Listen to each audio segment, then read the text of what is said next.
Hey everybody, what's going on? Thanks for swinging by. I sure do appreciate it. If this is your first time with the channel, my name is Mark. Oh, hi Mark. Welcome to Fit and Fire. Let's get into this video. Once again, we're going to be talking about the PSA Krink in 5.56. We are now over 2,500 rounds, and I just wanted to provide you guys an update and final thoughts, I guess, on this particular firearm from PSA.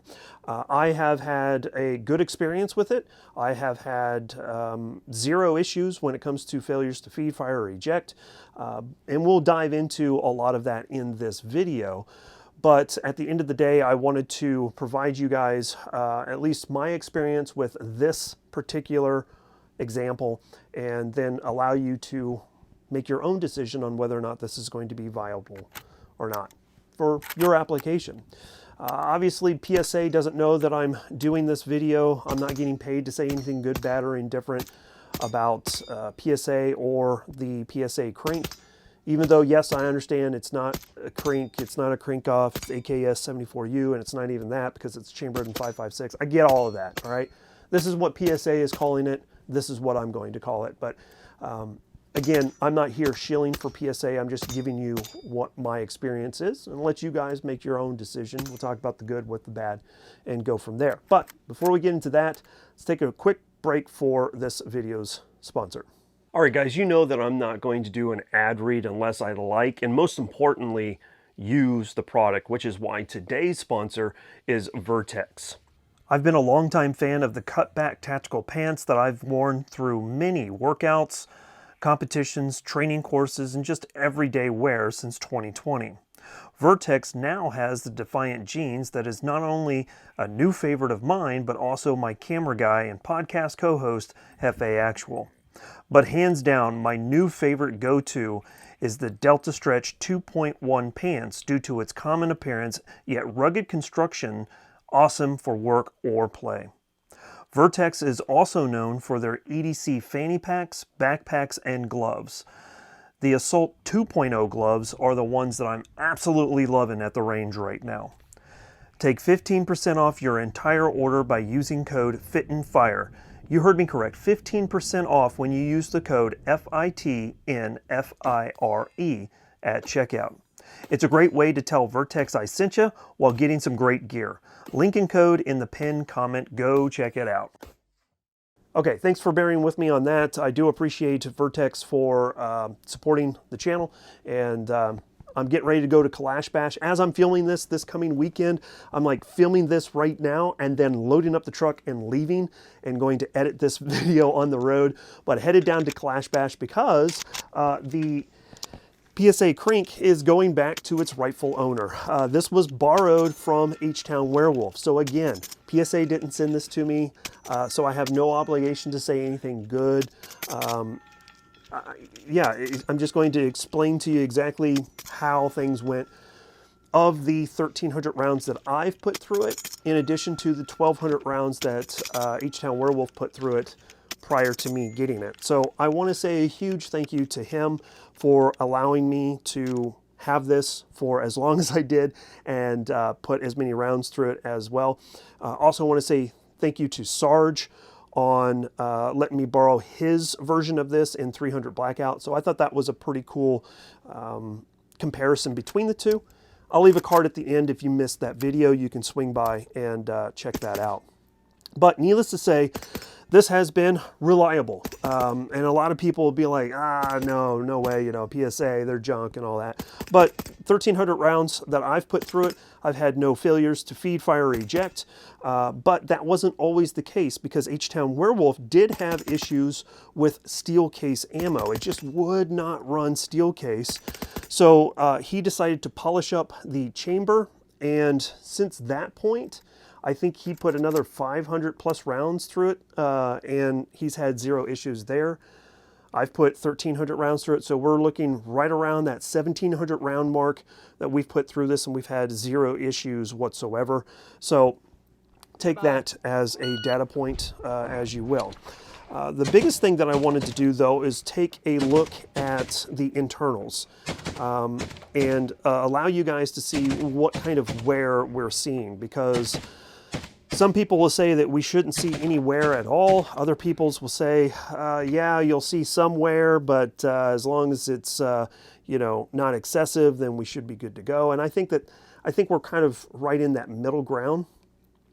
I will have to admit one piece that I wanted to do for this video and unfortunately wasn't able to do that. I ordered a pair of go, no-go gauges to test the headspace on this, and when I received those gauges in the mail, they ended up being min and max gauges. So I don't understand why I received those instead of go, no-go gauges. I actually have to return them. So I'm not going to be able to test the head spacing on this, but I have no reason to believe that it is out of spec because I literally just ran this last week in the final batch of shooting to get it up over the 2,500 round mark. So I have no reason to believe that. But then again, there could be a headspace issue with this and I just don't know it. So unfortunately, that is something that I am not going to be able to do that for you guys. However, I am going to encourage H-Town Werewolf to test it as soon as he gets this back and have him do a follow-up video on this so you guys can actually see it. And when that video does pop up, I'll post that at the card at the end of this in the future for you guys to check that out. And I'll also post it on social media and X and all of that type of stuff. So if you guys are following me there, you can check that out. So sorry about not being able to do that. I actually feel really bad that I wasn't able to do that. But again, I'm not trying to hide anything. It's just how it worked out. And I messed it up. I was in DC last week. I got to go to Clash Bash this week. So I've been doing a lot of travel and man, it just happened. So take that for what you will. I don't care. But let's dive into the internals and take a look at what's going on with that. Okay guys, so I wiped this down and here is your bolt. We'll get some of the points that I wanted to show you. Here is right there. So that is some wear that we've seen. And we've seen this wear over the last 500 plus rounds, and I don't see it increasing at all. So that's good.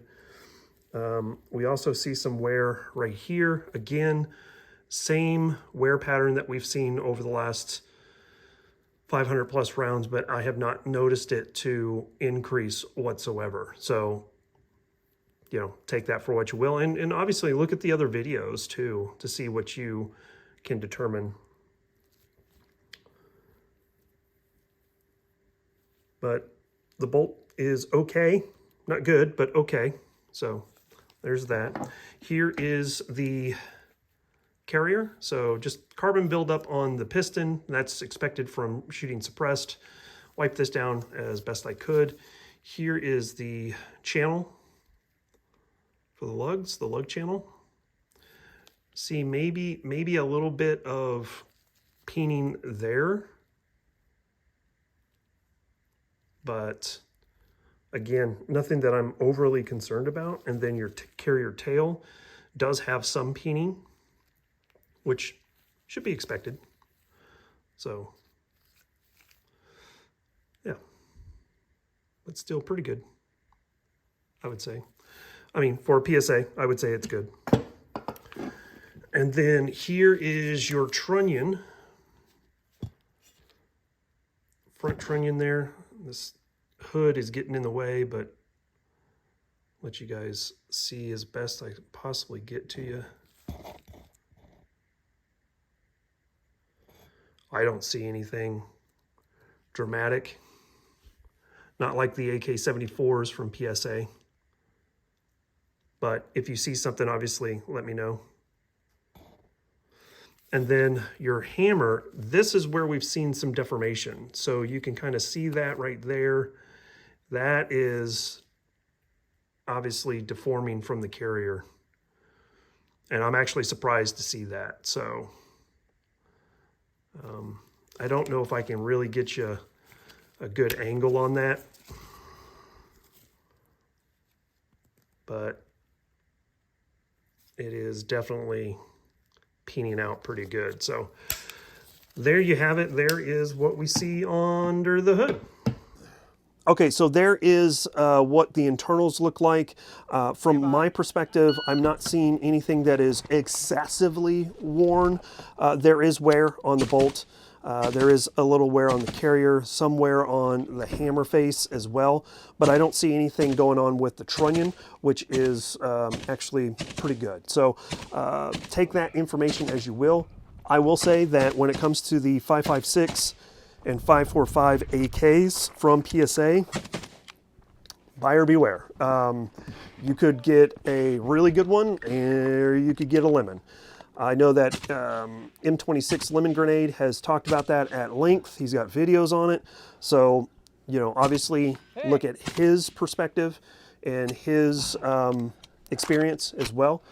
But there you have it. There is what we have seen with the PSA Krink. It's been a lot of fun. It's shot well and it's been accurate. I've shot out to 300 yards in competition and found it to be practically accurate. The accuracy at 25 yards wasn't all that great, but in practice, shooting in competition, under stress, under time, I was able to get a 300 round shot, I believe like on the second round.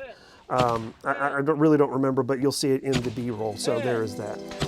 And yeah, it's been good. So thank you again to H-Town Werewolf for letting me borrow this. Thank you to Sarge for the 300 blackout version. So there you have it. That's going to put a wrap on the PSA Krink in 5.56.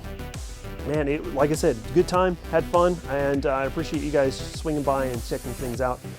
If you guys haven't already considered subscribing to the channel, I would greatly appreciate doing that. The best way to support the channel is to like, comment, and share this to your friends, and we will take it from there. At the end of the day, appreciate you guys. We'll catch you next time. As always, freedom through strength. Here comes a high five. Bye, y'all.